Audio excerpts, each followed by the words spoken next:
starting off where I left off at. You forgive our debts as we forgive our debtors. So bottom line, you got to learn how to forgive, because how do you look asking God to forgive you for what you've done to him? Because when we sin, we're sinning against him. But when someone sins against us, what pretty much hurts us or does something negative towards us, we want to hold on to it like a grudge. So, that's the thing, we got to forgive. But let's rewind to the anxiety part, because I can tell y'all a lot of stories be all over the place. But anxiety and depression, I want to explain it because I started talking about the medicine fact of some people need medicine, some people have chemical imbalance, some people need that until they can get to the next step. And then sometimes God may make it, okay, hey, I don't want to take it from you. I want you to use this as a testimony, like I was saying earlier. But you have people that are under demonic attack. And this is that area where I feel like, I strongly was under, I was under demonic attack. But what the devil meant for my bad, God turned it around for my good, because he was attacking me and whooping my tail feather. And I won't lie in that sense. He was trying his best. But then it turned around and God allowed me to minister to other people so that now they will know. You get what I'm saying, in a sense? But trying to keep my train of thoughts together. When the devil tries to jump in, he tries to play with your mind. And we focus on those situations of, let's say the devil used adultery. He tempts you. He sends someone in your direction to tempt you to ruin your relationship. He sends it to the one that he knows is gonna slip up. And then, hey, it causes a big chaotic problem.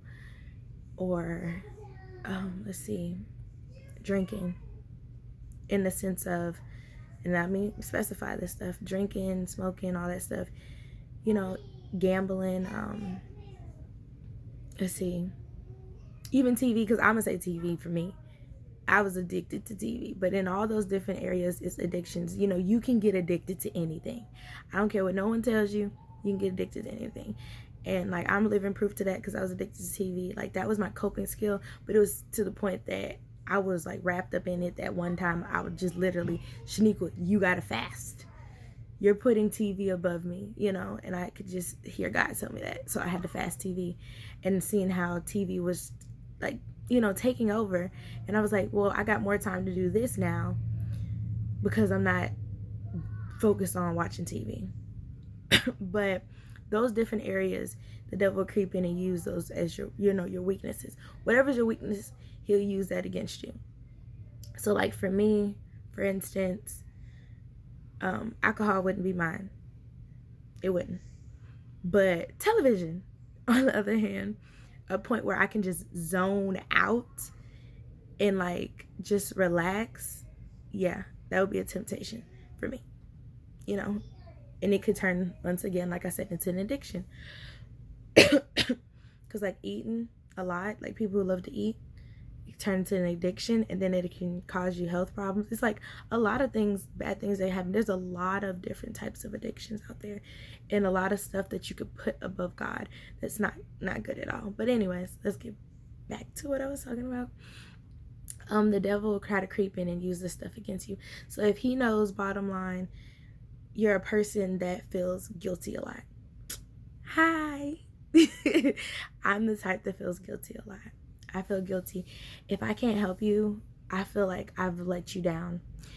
I'm the type that want to open up was the type that want to open up my home, make sure you're fed, clothed, everything like that. Then that's that moment where I never really noticed it, but then I guess I was trying to be God. Because I felt guilty that I couldn't help people. I feel like, okay, I'm not supposed to turn them away. I'm supposed to help them. But see, the thing that I had to learn was this, and this is what stopped me from feeling guilty, which took away that worrying. Because I'm worrying, oh my gosh, if this person leaves my house, this bad thing will happen to them. or they really need my help, or, God sent them my way. Did I ask God? Once again, I will always bring that up. Did I ask God that, he would bring them to me? And then even if he did bring them to me and all this stuff is happening, these little different guilty thoughts are happening, thinking that, hey, I'm doing this wrong, I'm doing that wrong. I can't be God. You can't be God. I'm gonna say it in that way. You can't be God. You can pray for them, and that's what I didn't have that thought didn't come in. Because for people like me who want to help everybody, you want to save the world, can't be Superwoman. I'm a human being. I make mistakes. So bottom line, but I know who is the superhero. And see, the thing is, I have connections, and there's a thing called prayer. So I'm still helping. And I never really looked at it that way, but I'm still helping. If I literally just get down on my knees and say, God, help this person. God, this person needs this. This person needs that. I apologize. Well, I don't have to say apologize, but I'm going to apologize too much. And the crazy part is my channel is called Unapologetic Shaniqua. But I did that to sound ironic because I do apologize a lot. But that's one thing that helped me out in that area of feeling guilty, guilty, shamed, feeling shameful, all those different things I feel like come with anxiety because it won't leave your mind. It's like it keeps coming back and back and back and back. That worry, paranoia, like there's sometimes I feel so freaking paranoid. I'm like, thinking that someone's watching me, or I feel like, I got to be cautious when I go outside because someone might just hit me with a car. I know like my stuff sounds so extreme, but when you have anxiety, you understand. Those are the people that I'm talking to. They will truly understand what I'm talking about. And then you feel so depressed at times because you're like, I can't get it right.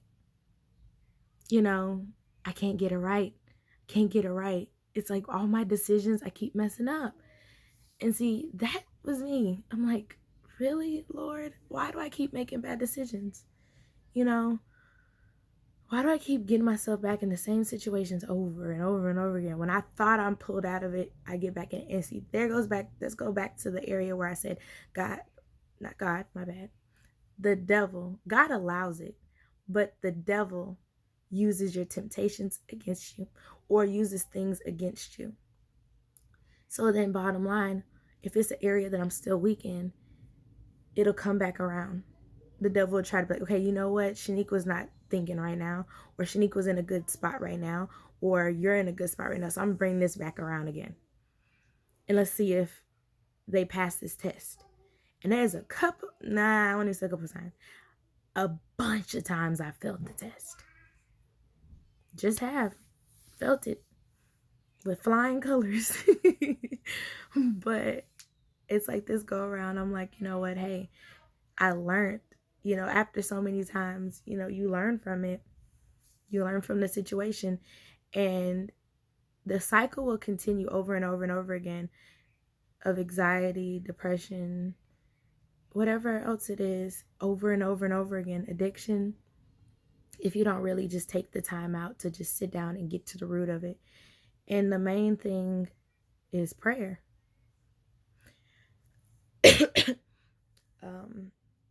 Let's see. In the beginning of September, I didn't know I was pregnant. So I always keep emphasizing that part, because if I weren't pregnant, it wouldn't have happened. I would have had better control of my emotions, because I was doing a pretty good job with my emotions for the most part. But I want to use that as an example because I broke. Like a clock ticking. I was broken. Just broken. And don't get me wrong, I was praying and I was seeking God. I was praying and I was seeking God. And I was praying and I was seeking God. And remember earlier in the other video that I literally just said that when God steps in and he does what you ask him to do, it does not mean that it's going to feel good. Or it's not going to work out, or it doesn't feel like it's going to work out the way that you want it to work out, you know, in a sense. And the stuff that he did, I didn't understand it at the time. It hurt at the time, you know, but it makes sense. Like now it makes sense, because I look back at that time period and I just hear over and over again, Shaniqua, I told you to rest. Rest, Shaniqua, rest. Rest, Shaniqua, rest. And I'm like, rest? Okay, I'm going here, lay down, take a rest. No, I was never rested. I'd always say, oh, I go to sleep, and I never wake up rested. For months, I've never went to sleep and woke up rested. They think they sleep. They in there playing. Go to bed! But, for months I never got restful night's sleep. I got only sleep, I guess, and I still was drained like the next morning and stuff like that. But like now I have it, you know. I can go to bed, and that whenever the devil would throw something in my head, okay, well, Shaniqua, you don't have this right now. How you gonna feed your kids? I'm like, who you talking to? Do you know who I serve? Do you know who I serve?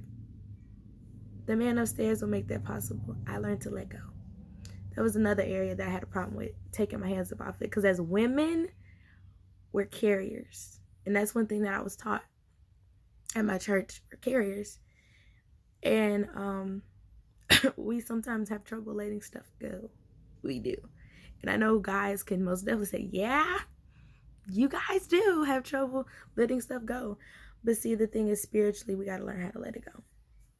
You know, spiritually, we got to learn how to let it go. You know, don't get me wrong. It's not that it's like, okay, you let it go and then it's not going to come back up.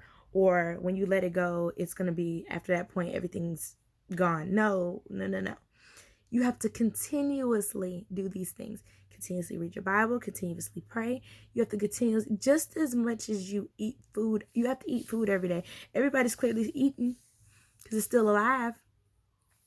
So just as well as you eat and drink every day, you have to do these things every day. If not, you're going to be attacked. And then also the other thing about it is the devil doesn't attack those that he doesn't look at it and see as a threat. Why go after them? He go after the ones that he see as a threat. So if you're being attacked demonically, you got a calling. There's something that you're going to have to do that's going to free someone's soul one day, and the devil's trying to stop you because you're a threat to him. And that's it. He knows what's about to happen, but he don't know how it's going to happen. He doesn't know the process. He doesn't know any of that stuff. He just knows that you're a problem. You're a threat. And that's how I look at it. I'm a threat. I'm a threat because I love people. I'm a threat because I want to help people. I'm a threat because, you know, I just want to be there for people. And I want people to have a good life. And if hearing my story helps someone else change their mindset and the direction that they're going, then, you know, hey, that's the point. That's the point, you know. I've helped someone, you know. Brain cramp. But you have to really sit back and take a break. But not just a regular break. You have to rest in God. Not like a vacation, because sometimes people go on vacations and they be tired after their vacations. Not a vacation, not a go get in the bed and take a nap. I'm talking about permanently resting in God, to the point that when a bill comes and you can't afford it and you can't pay your bill, not saying go out there and get some bills. It's a bill that you already have. You just put it to the side and you pray over it. I decree and I declare over this bill that I am a lender and not a borrower. Decree that word. And when you decree that word, them angels up above in heaven, they move on your behalf, because God's word will never come back void. Look it up. Look it up in his word. His word never comes back to him void. Never. So when you quote his word, the angels, they have to move. And see, that's one thing that some people just don't understand. They don't understand that at all.